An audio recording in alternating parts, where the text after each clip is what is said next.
Hello साଙ୍ଗमाने केमिति अछ समस्ते म आशा करुछि समस्ते भलरे थिबे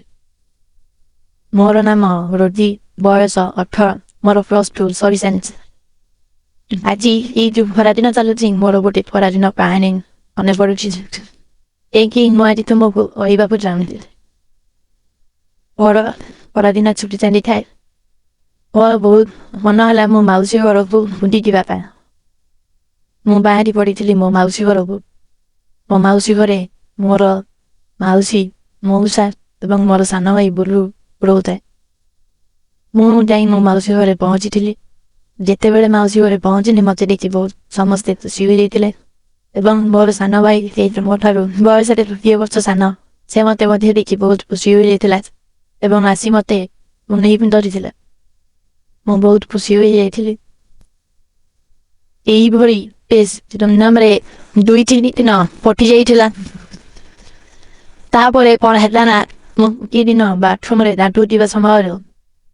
और सानो भाई बुलु कौन पला ना मते पबाटो कोणरे देखुथिला मु तो सेतेबेलु लंगड़ा होई लादौथिली मोर दुध साइज 38 से मो दुधको देखि ता बांडको हरौथिला मु हठात ताको देखि देला बेलको से दौड़ी पळैथिला मु पिछि बुझी पारि नथिल तापरे दादी सारिला परे मु खाइबाको बसिथिलु डाइनिङ टेबल उपरे से कौन कला ना बुलु ता गोडको मो गोडको धीरे धीरे सलसल पडिथिला मु किछि बुझी पारि नथिली मु ताको खाली अने बसि देइथिली तापरे हम खाइबा सरी जाइथिला खाइ छाडिबा परे मु बाहारि थिली सोइबा पई तेले से दिन बुलु कोन फलाना से आसी मो पाखरे सोइथिला मु ताको पछाडिली बुलु तमे कोन काहाको लव करूछ बुलु मते मना करि दिथिला ना दिदी मु काहाको लव करू କିଛି ସମୟ ପରେ ମୁଁ ଶୋଇ ପଡ଼ିଥିଲି ହେଲେ ବୁଲୁ ଶୋଇ ନଥିଲା ସେ ତା ମୋବାଇଲରେ ବ୍ଲୁ ପିକ୍ଚର ଦେଖୁଥିଲା ମୁଁ ହେଲେ ସେତେବେଳକୁ ଶୋଇ ସାରିଥିଲି ସେ ବ୍ଲୁ ପିକ୍ଚର ଦେଖି ତା ବାଣ୍ଡକୁ ଠିଆ କରିଥିଲା କିଛି ସମୟ ପରେ ସେ କଣ କଲା ନା ମୋ ପ୍ୟାଣ୍ଟକୁ ଖୋଲି ଦେଇଥିଲା ଆଉ ତା ବାଣ୍ଡକୁ ଧୀରେ ଧୀରେ ମୋ ଦାଣ୍ଡିରେ ସଲସଲ ପଡ଼ିଥିଲା ମୁଁ ତ ସେତେବେଳକୁ ଶୋଇ ସାରିଥିଲି କିଛି ସମୟ ପରେ से कौन कला ना ता बांडको मो गांडी भितरे जोरे पुरी दिथिला मते बहुत जोरे कष्ट होइतिला मु हठात उठी पडिथिल मु ताको पछाडिले बुलु ए कौन करूछ से मते पहिला दिदी मु सेक्स करिन मु तुम सहित सेक्स करिबा पई चाहूजी मु किछि बुझी पारि नथिले एले से ता मोबाइल जो ब्लू पिक्चर देखुथिला मु धीरे धीरे से ब्लू पिक्चर को मफे देखुथिला तापरे बुलु कोन कला ना ता हातको बिया भितरे धीरे धीरे सलसल कला मु बहुत उत्तेजित होइथिले तापरे मु कोन कली ना ता बांडको चोचिमिथिले से भी किछि समय परे ता जीवको मो बियारे सलसल करिथिला मु बहुत उत्तेजित होइथिले मन तापरे बहुत उत्तेजित होइथिला समयरे से ता बांडको छेप लगेई मो बिया भितरे पुरे बसिथिले एटाको बहुत मना करलु बुलु ए करो ना एटा भलो न हेले से बहुत नाराज थिला से कहला दिदी इन सेक्स परेनी म तुम सहित परिबाको चाहूछि से जबरदस्त ता बांडको मो बिया भितरे पुरे दिथिला म बहुत जोर चित्कार करथिले ओ आ मते छाडी दियो एमिति करो ना बुलु एटा भलो न चित्कार रे परटा सा पंपी उठिला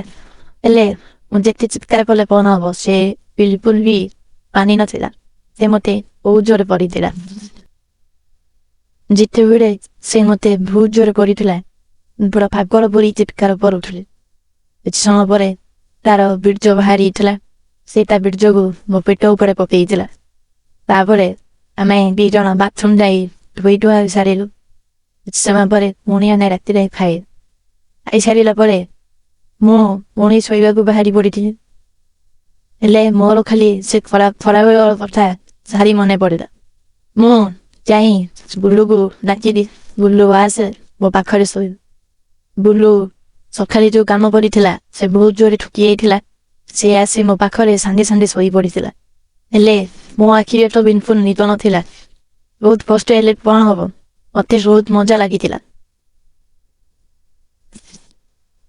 ବୁଲୁ ନିଦରେ ଶୋଇଥାଏ। ମୁଁ ବୁଲୁକୁ ଉଠେଇଲି, ବୁଲୁ ଉଠ। ମତେ ପୁଣି ଇଚ୍ଛା ହେଲାନି, ମତେ ଆଉ ଥରେ କର। ବୁଲୁ ବହୁତ ଖୁସି ହୋଇଯାଇଥିଲା ଏବଂ ସେ ତା ଦାଣ୍ଡକୁ ପୁଣି ଚୋପ ଲଗାଇ ମୋ ବିଆ ଭିତରେ ଉଡ଼େଇଲା। ମୁଁ ପୁଣି ବହୁତ ଜୋରେ ଚିତ୍କାର କଲି, କହିଲି ବୁଲୁ ଛାଡ଼ ମତେ, ଜୋରେ କାଟୁଛି, ଛାଡ଼ ମତେ ବୁଲୁ। ପୁଣି ସେ ମାନି ନଥିଲା, ମତେ ବହୁତ ଜୋରେ କରିଥିଲା। ତ ଉଠା ଯୋଉ ଶବ୍ଦ ଘରଟା ପୁରା କମ୍ପି ଉଠୁଥାଏ। କିଛି ସମୟ ପରେ ବୁଲୁ କଣ କଲା ନା, ତା ଦାଣ୍ଡକୁ ମୋ ବାଣ୍ଡି ଭିତରେ ପୁରେଇଲା। ଯେତେବେଳେ ସେ ତା ଦାଣ୍ଡକୁ ମୋ ବାଣ୍ଡି ଭିତରେ ପୁରେଇଲା, ମତେ ବହୁତ ଜୋରେ କାଟିଲା। ମୁଁ ପୁଣି କହିଲି ବୁଲୁ ଛାଡ଼ ମତେ। ସେ ତାପରେ ପୁଣି ବ୍ଲୁ ପିକ୍ଚର ଲଗେଇଲା ଆଉ କହିଲା, ଦିଦି ବ୍ଲୁ ପିକ୍ଚରରେ ଯେମିତି ପୋଜରେ ସବୁ କରୁଛନ୍ତି, ଚାଲ ଆମେ ସେମିତି କରିବା। ତାପରେ ବୁଲୁ ମତେ ଆଣ୍ଠେଇ ପେଟେଇ ବହୁତ ପ୍ରକାରରେ କରିଲା ଏବଂ ମତେ ବହୁତ ମଜା ଆସିଥିଲା। ତାପରେ ସେଇଦିନ ଠାରୁ ମୁଁ ଯେବେ ମୋ ମାଉସୀ ଘରକୁ ଯାଏ,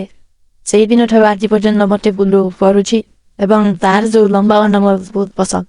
ଇଏ ଥିଲା ସାଙ୍ଗମାନେ ମୋର ଗୋଟିଏ କାହାଣୀ। ଏଇଭଳି ବହୁତ ମଜା କାହାଣୀ ଶୁଣିବା ପାଇଁ ମତେ ଲାଇକ୍, ସବସ୍କ୍ରାଇବ୍, ସେୟାର କରନ୍ତୁ। ଧନ୍ୟବାଦ ସାଙ୍ଗମାନେ।